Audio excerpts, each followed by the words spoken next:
Assalamualaikum. Halo teman-teman. Mari kita mengenal lebih dalam tentang sinapsis. Apa sih yang dimaksud sinapsis itu? Nah, mari kita bahas bersama kelompok 3. Sebelum kita membahas tentang sinapsis, alangkah baiknya kita berkenalan dulu dong. Kenalin nih, anggota kelompok 3. Ada Hanifah Nurfadilah, Reza Anugrah, Dwi Ramadhani, Muhammad Haikal, Aisyura Islamiyah, Salwa Areta, dan yang terakhir ada Berlian Ica. Konsep sinapsis. Ada seorang fisiolog bernama Charles Scott Sherrington. Ia memeragakan secara fisiologi bahwa komunikasi antar neuron berbeda dengan komunikasi di sepanjang sebuah akson. Sherrington dapat menyimpulkan bahwa adanya celah antar neuron, kemudian sinaps digunakan untuk merujuk pada celah tersebut jika komunikasi antar neuron sangat istimewa. Maka, tak diragukan lagi bahwa secara anatomi, tiap-tiap neuron berdiri sendiri. Penemuan milik Sherrington merupakan hal yang sangat luar biasa dalam penalaran ilmiah, karena ia menggunakan observasi untuk menunjukkan karakter utama sinapsis. Setengah abad sebelum para peneliti memiliki teknologi yang dapat mengukur karakteristik secara tepat. Sifat-sifat sinapsis. Dari beberapa pengalaman yang telah Sherrington lakukan, ia dapat menyimpulkan bahwa beberapa proses khusus yang terjadi pada celah antar neuron, yaitu ada kecepatan refleks lebih lambat daripada konduksi impuls yang terjadi pada sepanjang akson. Kemudian ada beberapa stimulus lemah yang diberikan dalam jeda waktu singkat atau pada lokasi yang berdekatan akan menghasilkan refleks yang lebih kuat daripada satu stimulus. Selanjutnya ada jika salah satu kelompok otot resitas, maka akan muncul kelompok lain yang berelaksi. Nah, berikut ini adalah proses-proses dari pernyataan tersebut beserta dengan efeknya. Ada kecepatan refleks dan tertundanya transmisi pada sinapsis. Pada percobaan pengamatan yang Sherrington lakukan menunjukkan bahwa terdapat variasi dalam kecepatan konduksi impuls pada unsur refleks. Tetapi nilai tidak akan melebihi 15 meter per detik. Nilai tersebut berbeda dengan kecepatan konduksi potensial aksi di sepanjang neuron sensorik atau neuron motorik yaitu 40 meter per second. Sherrington kemudian menyimpulkan bahwa terdapat beberapa proses yang memperlambat kecepatan konduksi refleks. Ia juga menunjukkan bahwa keterlambatan tersebut disebabkan oleh adanya neuron yang saling berkomunikasi. Ide tersebut penting artinya karena dapat memperkuat keberadaan sinapsis. Selanjutnya ada sumasi temporal. Penelitian yang Sherrington lakukan pada busur refleks menunjukkan bahwa pemberian stimulus berulang dalam jeda yang singkat dapat juga menghasilkan efek kumulatif dan menyebutnya dengan sumasi temporal. Jika waktu jeda antar EPSP cukup singkat, maka akan muncul sumasi temporal, yang artinya terjadi penambahan antar EPSP, lanjutan, dan sisa EPSP sebelumnya. Jika kedua EPSP tersebut memiliki nilai ambang batas neuron postsinaptik, terdapat 3 EPSP yang bergabung dan mampu menembus ambang batas sehingga akan menghasilkan potensial aksi. Berikutnya ada sumasi spasial. Sumasi spasial merupakan gabungan efek beberapa input sinaptik yang berasal dari lokasi yang berbeda pada satu neuron. Dari percobaan yang kembali dilakukan oleh Sherrington, ia menyimpulkan bahwa satu cubitan lemah tidak dapat menghasilkan respons, tetapi 2 cubitan di lokasi berbeda pada saat yang bersamaan menghasilkan sebuah respon. Kemudian, Sherrington menyimpulkan lagi bahwa cubitan yang dilakukan pada lokasi berbeda telah mengaktifasi 2 neuron sensor yang akson-aksonnya tergabung dalam suatu neuron di dalam sumsum tulang belakang. Sinapsis yang terletak jauh di dendrit justru menghasilkan EPSP lebih besar, sehingga secara umum kontribusi mereka sama dengan sinapsis yang jaraknya dekat dengan badan sel. Selanjutnya ada sinapsis inhibitor. Pada percobaan yang Sherrington lakukan pada anjing dapat disimpulkan bahwa sebuah cubitan pada salah satu kaki anjing akan menghasilkan sebuah impuls yang dihantarkan sepanjang neuron sensorik menuju satu interneuron yang berada pada sumsum tulang belakang dan mengeksitasi neuron motorik yang terhubung pada otot fleksor kaki tersebut. Kemudian, Sherrington juga menyimpulkan bahwa interneuron melepaskan impuls yang menghambat aktivitas neuron motorik yang terhubung dengan ekstensor pada kaki yang diberi stimulasi, serta possinaptik mengalami hiperpolarasi, yang artinya input tersebut menyebabkan muatan negatif di dalam neuron semakin meningkat dan nilai muatan tersebut semakin mengalami ambang batas, sehingga potensial aksi akan semakin sulit dihasilkan. Hubungan antara EPSP, IPSP, dan potensi aksi. Jumlah sinapsis yang ada di sebuah neuron berkisar mulai dari beberapa sampai ribuan. Sinapsis tersebut merupakan sinapsis eksitator dan sinapsis inhibitor. Jumlah dan jenis sinapsis tertentu dapat menjadi aktif dalam satu waktu, kemudian menghasilkan somasi temporal dan somasi spasial. Kemungkinan terbentuk potensi aksi tergantung pada perbandingan antara EPSP dan IPSP.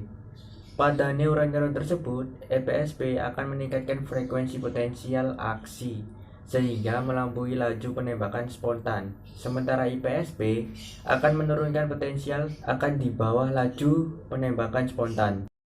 Bagaimana sih terjadinya peristiwa kimia pada sinapsis?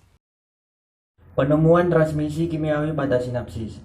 Sebuah sistem saraf yang disebut sebagai sistem saraf simpatis dapat meningkatkan irama jantung, merelaksasi otot perut, melebarkan pupil mata, dan lain sebagainya.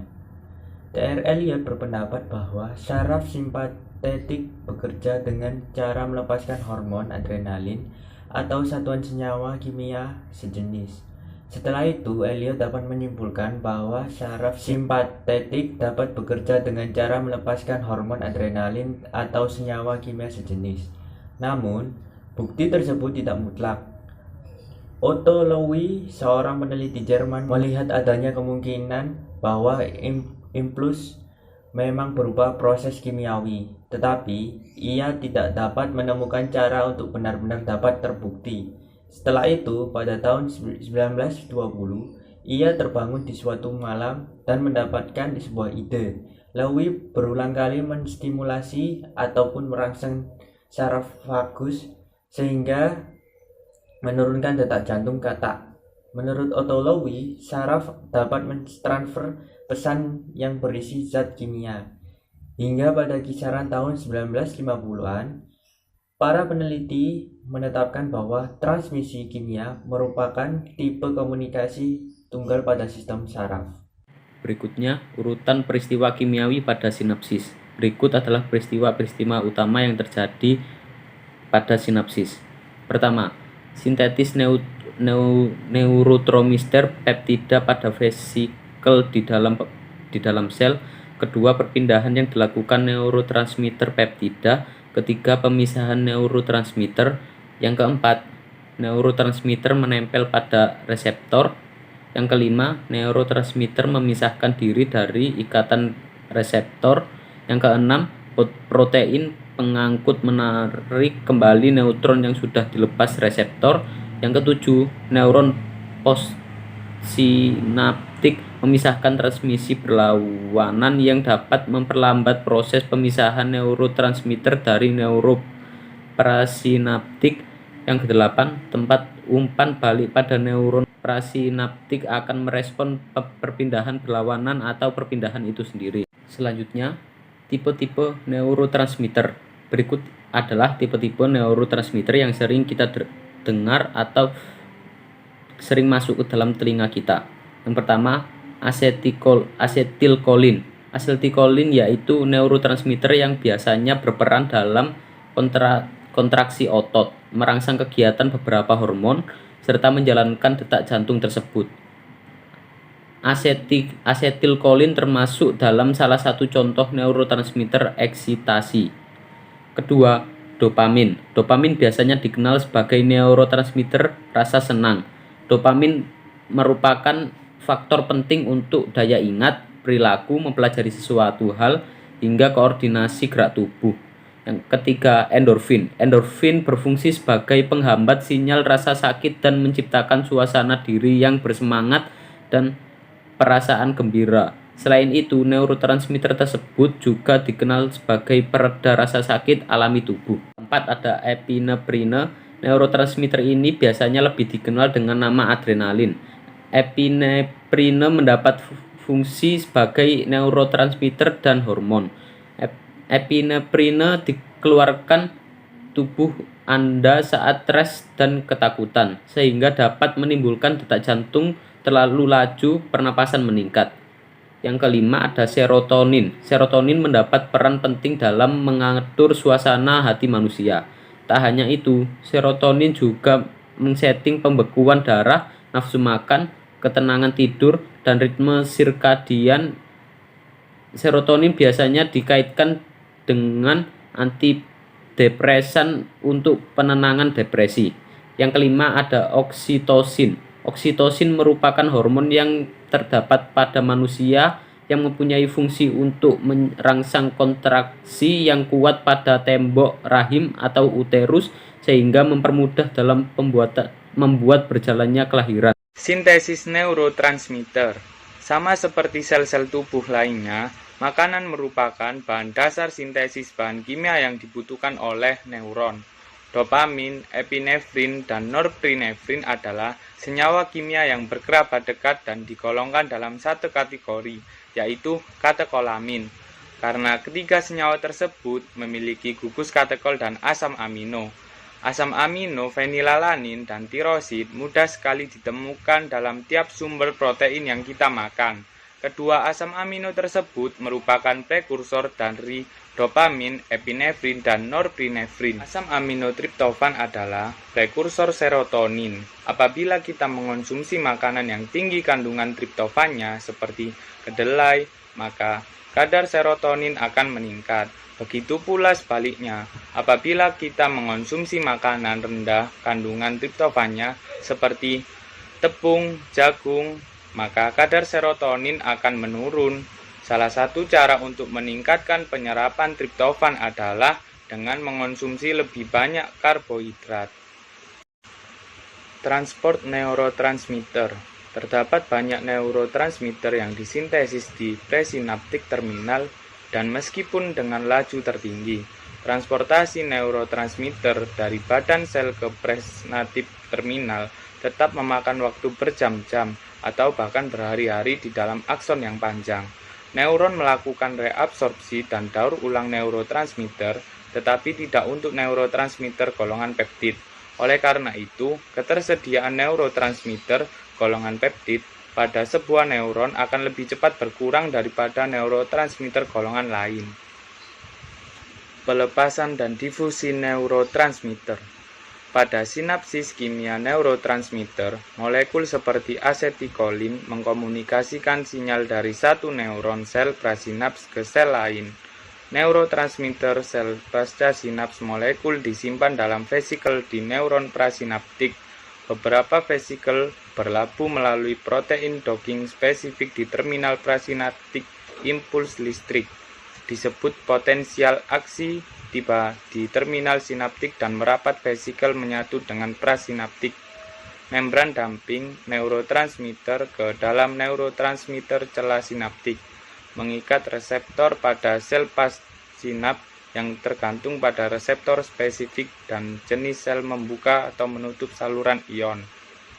Dengan demikian, potensial aksi berpindah ke sel baru vesikel kosong didaur ulang melalui endositosis lubang berlapis Cutler dan mengambil lebih banyak neurotransmitter untuk mulai siklus lagi. Eksositosis neurotransmitter, molekul kecil berbeda dengan eksositosis neuropeptida.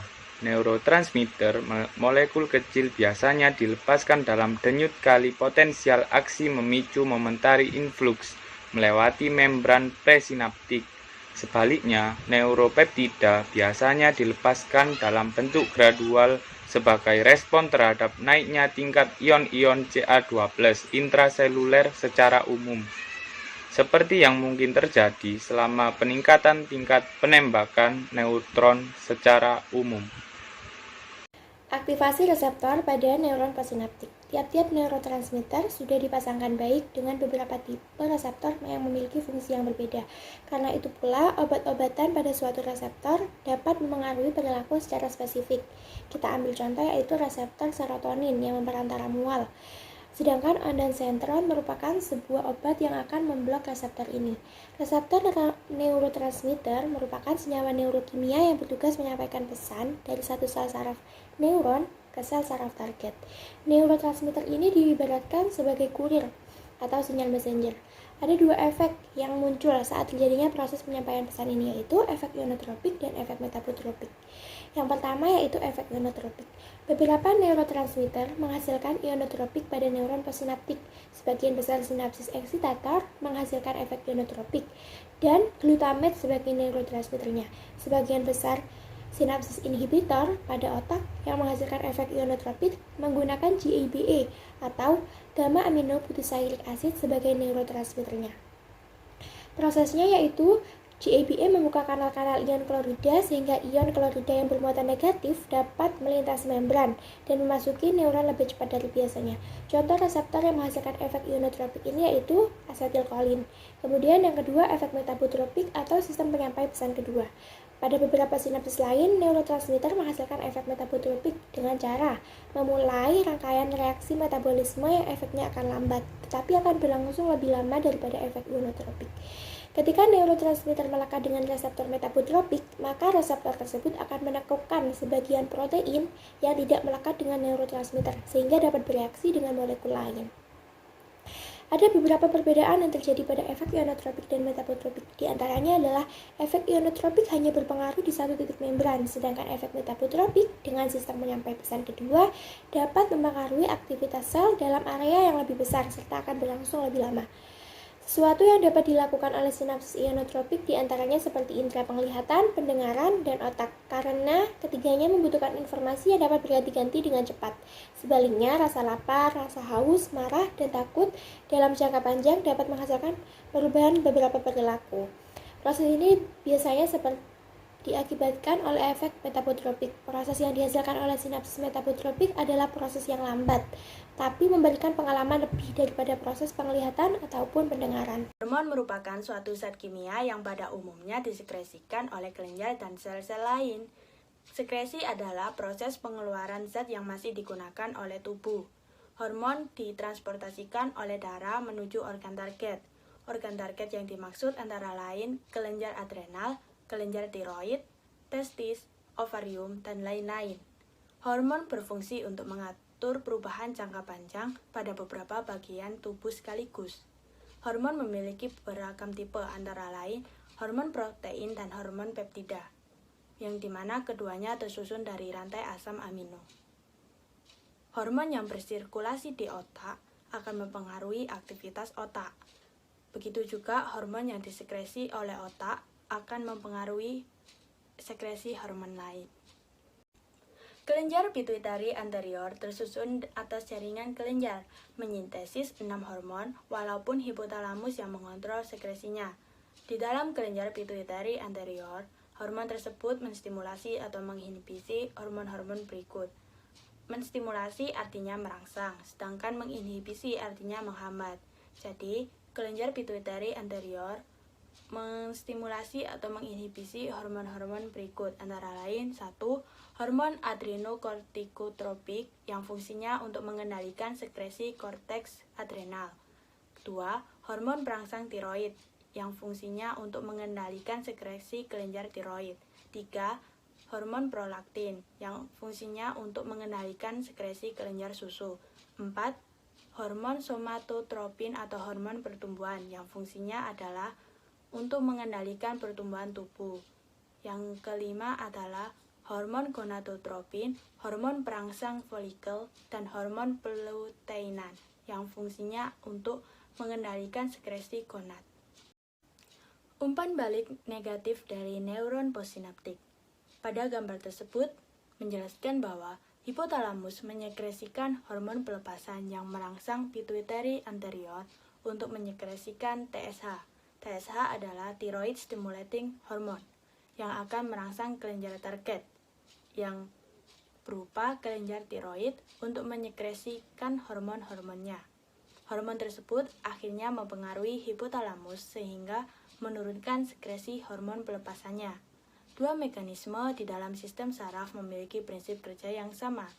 Mekanisme pertama, terdapat banyak terminal prasinaptik memiliki reseptor yang sensitif terhadap neurotransmitter yang mereka lepaskan.